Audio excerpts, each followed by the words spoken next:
dari nama-nama yang tadi kau sebut, ada nggak yang pernah jadi wali kota? Setelah Ade Armando, kini Ahmad Ali memuja setinggi langit Gibran Rakabumi Raka.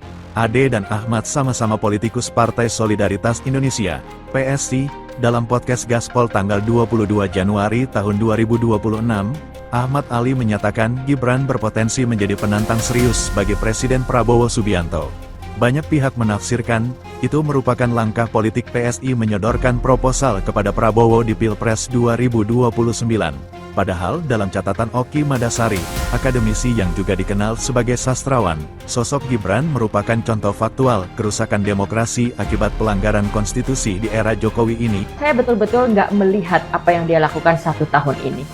Saya pernah menonton secara serius apa yang dia bicarakan saat bicara AI misalnya, AI, tapi saya juga tidak merasa bahwa dia paham apa yang dia bicarakan. Dia mengendorse agar AI diajarkan di sekolah misalnya, tapi dia tidak paham bahwa sekarang goalnya itu bukan soal bagaimana AI diajarkan di sekolah, tapi menyiapkan sumber daya manusia ini untuk menjadi orang yang siap memakai AI.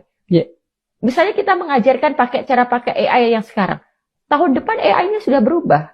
Jadi yang harus disiapkan sumber daya manusianya, dididik dengan benar. Nah, dia nggak pahamnya kayak gini. Ketika dia bicara bonus demografi di YouTube, itu juga tidak dalam konteks dia memahami itu. Lalu saya juga melihat bagaimana ada sebuah forum, ada petinggi militer dan sebagainya. Petinggi militernya nyampein apa, lalu Gibrannya jawabannya nggak nyambung.